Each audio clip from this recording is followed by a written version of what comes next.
Hello, everyone, and welcome to Hello Word, the podcast that makes learning English simple and fun. I'm Alex, your host, and today we're diving into verbs.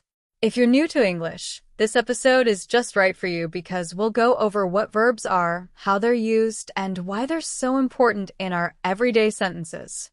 So, what exactly is a verb? A verb is a word that shows action or state of being. Verbs are often called the action words because they tell us what someone or something does. Some common verbs you might already know are run, eat, sleep, be, and have. Verbs are essential in sentences because they let us know what's happening. Let's look at a few examples.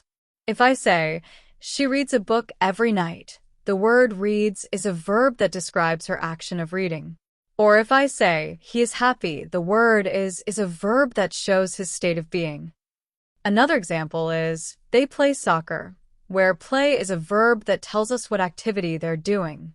Think about how verbs fit into daily conversations. For example, if you're telling a friend what you plan to do, you might say, I am going to the store. Here, am going is a verb that shows your current action. Or if someone asks you what you like to do, you might say, I love to cook, where love is the verb expressing your feeling about cooking. Mastering verbs is key to creating sentences and making your English flow naturally, as they give life to what you're saying. If you're enjoying this episode, please subscribe to Hello Word and leave us a review. Your support helps other learners discover the show and grow their English skills. Thanks for tuning in, and I look forward to exploring more with you in our next episode.